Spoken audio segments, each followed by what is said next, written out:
जय गणेशाय नमः। जय मां सरस्वती, जय मां दुर्गे, जय मां बंगलामुखी। आज हमको पढ़ना है अलजेब्रा पार्ट 26। क्या पढ़ना है? Algebra part 26। इसमें हम लोग पढ़ेंगे आज फैक्टराइजेशन। अब चलेगा एक दो दिन factorisation. Resolve into factor, resolve into factors. ठीक है, टुकड़ा टुकड़ा टुकड़ा में तोड़ देना। ठीक, जैसे ये मेरा मार्कर है, जितना तक हो सके इसको हमको फैक्टर में करना है। ठीक है, चल भाई। ठीक, चल अब ठीक ठीक, 1 2 3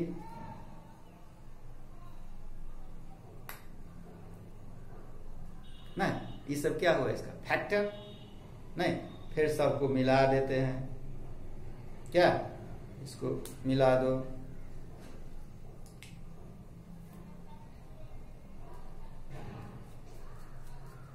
हो गया? अब समझ गया फैक्टर क्या है? ऐसे ही एग्जांपल ले लो, जैसे हम यहां लेते हैं 27। क्या क्या फैक्टर है इसका?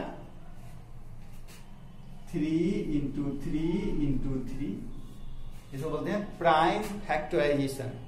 प्राइम फैक्टराइजेशन इसलिए कहा जाता है क्योंकि यह प्राइम नंबर है। 3 क्या है? प्राइम नंबर है। 3 प्राइम नंबर क्यों है? इसके लिए नंबर सिस्टम में डिफिनीशन में जाना होगा, है ना। प्राइम नंबर किसको कहते हैं? जिसका 2 से ज्यादा फैक्टर ना हो।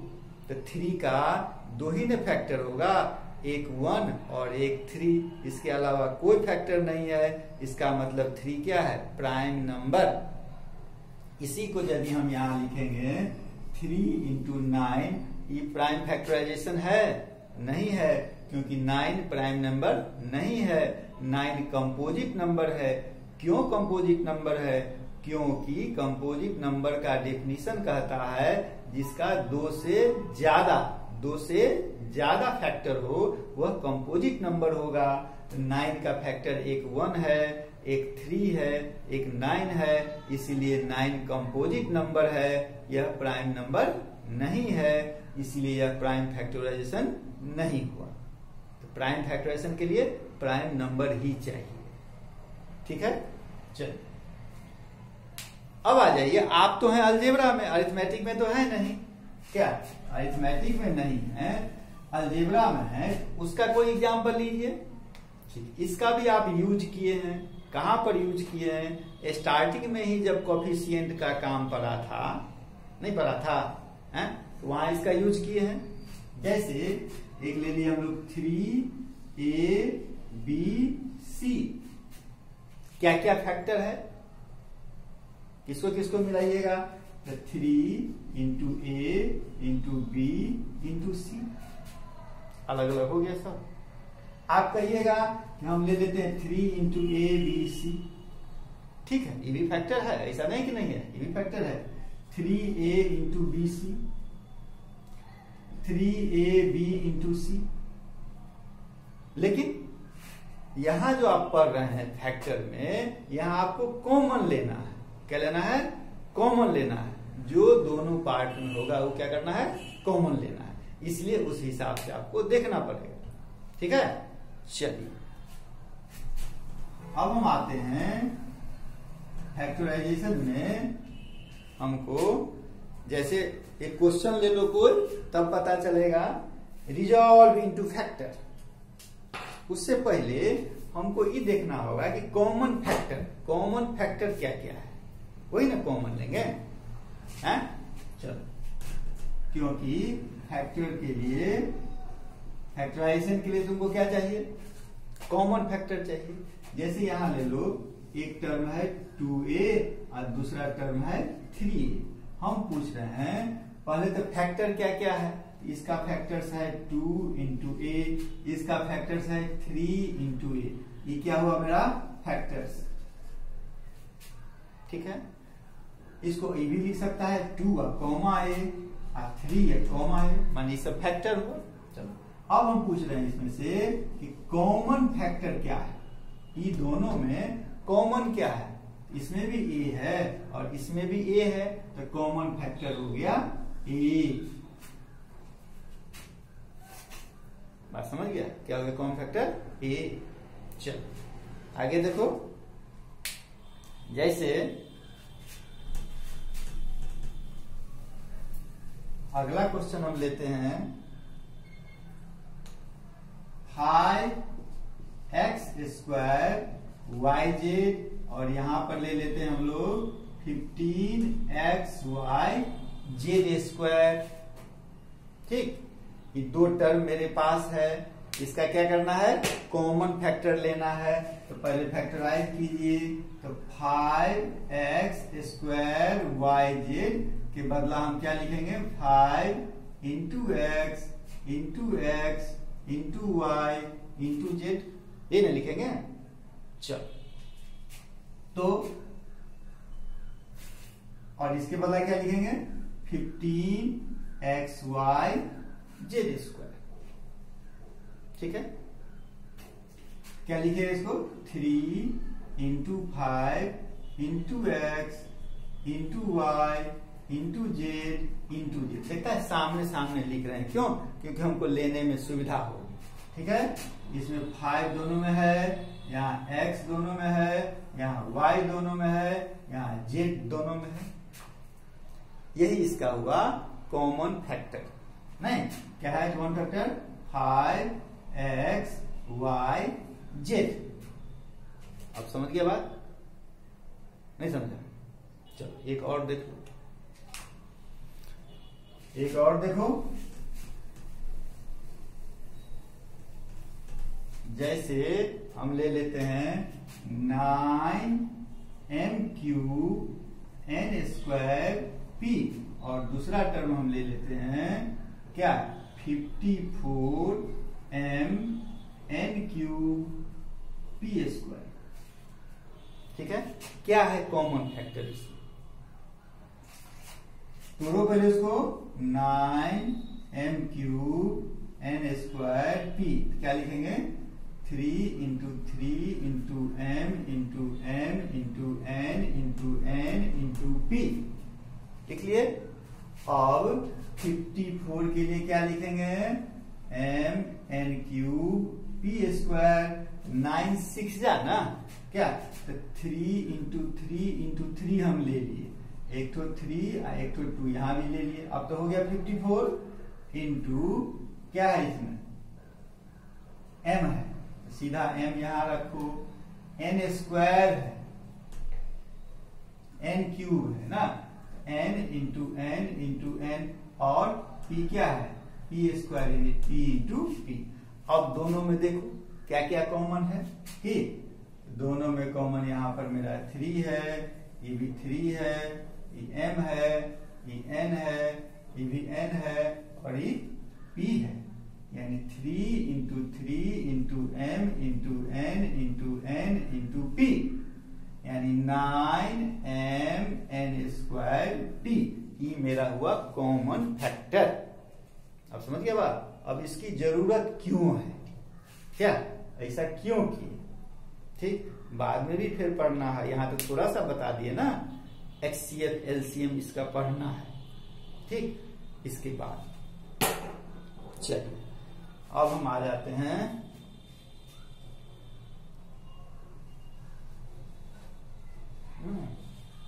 क्या क्वेश्चन पर ना, कैसे आप तोड़िएगा फैक्टर में।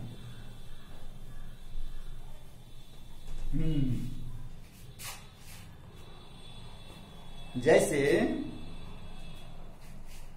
क्वेश्चन ले लिया कि n² प्लस 2nx ठीक है, क्वेश्चन है फैक्टराइज करना। तो भाई ये 2 पार्ट हो गया, कोई जरूरी नहीं है कि 2 ही पार्ट हो, 3 पार्ट भी हो सकता है, 30 पार्ट भी हो सकता है। ठीक है, यहाँ सबसे सिंपल लिया गया 2 पार्ट है। अब इसको फैक्टराइज करना है। ठीक, तो हमको क्या देखना होगा कि कॉमन फैक्टर क्या है। ठीक है, तो अब तो हर केस में उतना नहीं आप करने जाइएगा, तो एक के बदला 2 क्वेश्चन हो जाएगा। नहीं, इसके लिए हमको करना होगा n² और 2nx। आप यहां से भी देख सकते हैं कि दोनों में कॉमन क्या है, दोनों में कॉमन क्या है। जैसे अब एग्जाम्पल नहीं देना चाहिए लेकिन दे देते हैं एग्जाम्पल। अब कलयुग आ गया, ठीक है, मान लो कि एक बुजुर्ग थे, बेचारे चले गए परलोक। ठीक है, उनको 2 लड़का, ठीक, कितना लड़का? 2 लड़का। अब जिंदा में तो जो किया होगा नहीं किया होगा वो तो सब जान रहा है। क्या, बेचारे चले गए, तब अपना इमेज बनाने के लिए, मरने के बाद यदि कोई भोज करता है तो अपना इमेज बनाने के लिए न करता है कि हाँ हम इतना भोज किए, उससे उसको तो कुछ मिलने जाने को है नहीं। जो करना है जिंदा में करो, जो सेवा करना है, जितना बांटना है, जितना दान करना है जिंदा में करो, मरने के बाद कुछ करने की जरूरत नहीं है। हाँ, यदि बहुत है, बहुत चिंता है, बहुत याद रखना है तो खोजो गांव घर में, शहर में जो गरीब हो उसका घर बना दो, उसके बच्ची की शादी करवा दो, तो ये हुआ क्या। चलो उस लाइन को छोड़ो, वो मेरा नियम है। XSD n² + 2nx। क्या कह रहे थे? 2 भाई है, पिताजी मर गए, और मान लो कि एक के पास 1 लाख रुपया है, 5 क्विंटल चावल है, 1 क्विंटल दाल है, बर्तन है। दूसरे के पास 10,000 रुपया है, 50 क्विंटल चावल है, 20 क्विंटल दाल है, सामान नहीं है, कपड़ा है। मैंने हम दान वाला भी बात कर रहे हैं, भोज वाला भी बात कर रहे हैं, दोनों कर रहे हैं। तो यदि सही रहता, यदि सही इंसान होगा तब तो कोई बात ही नहीं है, तब तो क्वेश्चन का उसमें काम ही नहीं है, तब तो सब अपना दे देगा, जितना जरूरत होगा दे देगा। लेकिन कलयुग है, अब ऐसा हो रहा है, तुम जितना देगा उतना ही हम देंगे, तुम जितना चावल देगा उतना ही चावल हम देंगे। खैर यह इंसान नहीं है, इसको इंसान नहीं कहा जाएगा, या 2 फुटेड एनिमल होगा, इस टाइप का आदमी, चाहे जो भी हो, चाहे जो भी हो। ठीक है, तो यहाँ क्वेश्चन के हिसाब से हम कह रहे हैं कि इसके पास 50,000 है, उसके पास 1 लाख है, कहेगा हम 50,000 दे सकते हैं, कि तो तुम 50,000 ना देगा इसलिए हम 50,000 देंगे। ठीक, वो कहेगा कि मेरे पास 2 क्विंटल चावल है, वो कहेगा मेरे पास 50 क्विंटल चावल है, इसलिए चावल भी 2 ही क्विंटल देगा। दुख की बात है, लेकिन आदमी का सोच अभी 90% वैसा ही है। इसलिए आप लोग इस सब में नहीं रहिएगा, आप लोग कम से कम इंसान बनिए। वही चीज यहां है, n² + 2nx, n² + 2nx। इसमें कॉमन क्या है, एक बार अलग करके देख लो। जैसे n × n, n हुआ, और ई पार्ट जो है मेरा 2 × n × x है। क्या है कॉमन?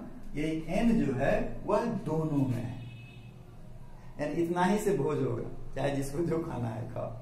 यानी n कॉमन हो गया, n कॉमन हुआ, यानी n से अब हमको इसमें भी डिवाइड करना है और n से अब उसमें भी डिवाइड करना है। जो काम हम लोग ब्रैकेट वाला पहले किए थे ना, ब्रैकेट से पहले जो रहता था उसे मल्टीप्लाई करते थे, था ना, यही चीज फिर वहां चला जाएगा। तो n से अब इसमें डिवाइड कीजिएगा, तो n² में जो आप n से डिवाइड कीजिएगा तो क्या बचेगा? n, इसमें हो गया n, और जो साइन रहेगा वो साइन यहां डाल देंगे, जो साइन रहेगा।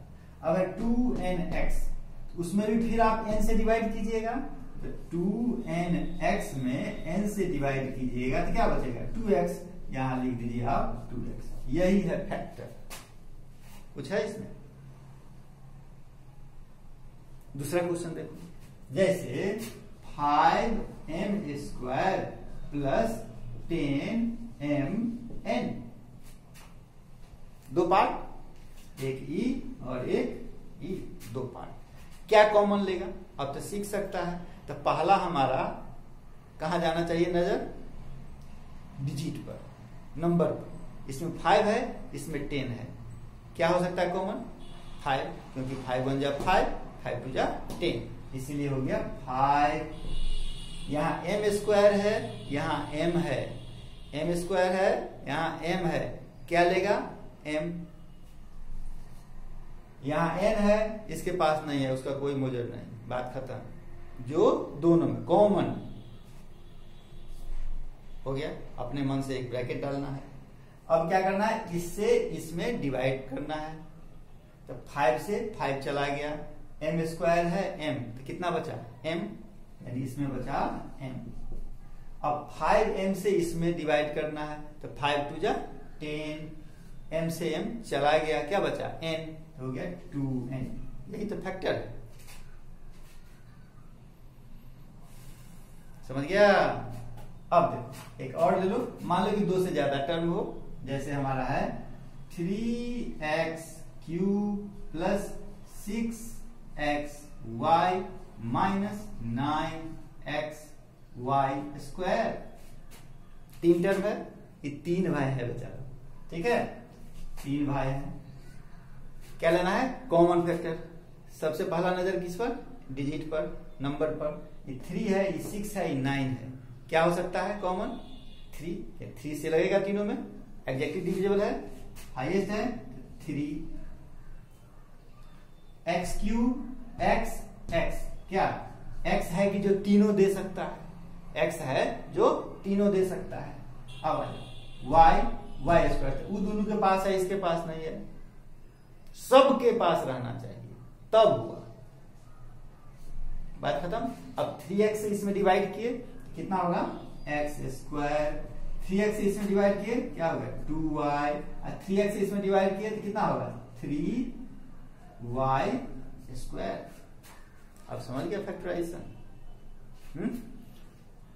अब तो हमको नहीं बताना है कुछ, क्या? अब हमको क्वेश्चन देना है। चलो फटाफट लिखो, फटाफट क्वेश्चन लिखो। अब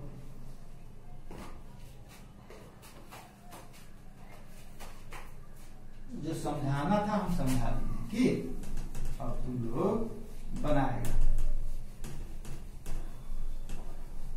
डिसॉल्व इनटू फैक्टर, क्वेश्चन तो वही रहेगा। अब आ जा क्वेश्चन नंबर 1।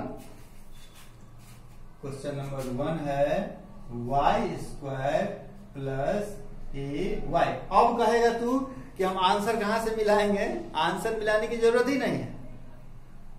क्यों जरूरत नहीं है? कि जो तुम्हारा आंसर आएगा ना, जैसे इस क्वेश्चन को हम बनाए, मान लो क्या होगा कॉमन?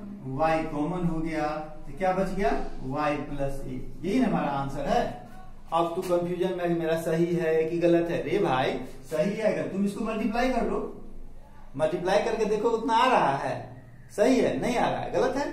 जैसे y को y से मल्टीप्लाई किया क्या हो गया? y², और y को a से मल्टीप्लाई किया क्या हो गया? ay। सही है, यानी मेरा आंसर सही है, इसलिए आंसर देने की जरूरत नहीं है। चलो आगे देखो, देखो टाइम बीत गया। एक हो गया, एक तो हम बता दिए। अब यहां से चलो, एक 2a³ minus 3a 5m² plus 10n 16x³ plus 48xy 34m²n² minus 102mnp। ठीक है। Question number 5 28x² y² z² minus 42x² minus 56y square Z square. Question number 6 है 17x to the power 3 minus 34x square minus 51x। ठीक है। Question number 7 22m square plus 33n square plus 44p square. Question number 8 7xyz plus 14x square y square Z square minus 21x y Z का power हम कर देते हैं 3। ठीक है। कितना क्वेश्चन हुआ 8। अब इसको साफ करें, इसको हम साफ करते हैं, साफ करके उनको हम आगे देते हैं।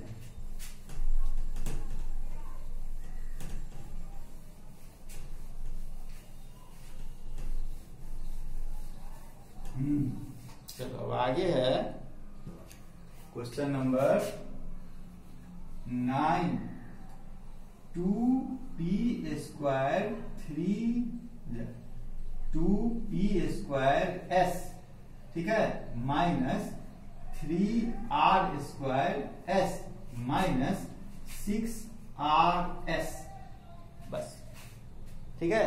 अब आ जा question number 10 50k square l cube m to the power 4 minus 75k cube l square m cube plus 100k l m। ठीक है। 10 हो गया। अब आ जाओ 11 में आ जाते हैं हम लोग 5xyz प्लस 10 माइनस 15yz। 12 में आ जाते हैं a square bc minus abc plus abc square. 13 ab plus bc minus bd plus b square c। ठीक है। 14 x cube y square z to the power 4 minus 2xyz plus 3x cube y cube z cube. Question number 15 2g square b square minus 3gb plus 5g cube b cube. बस। जय मां बंगला।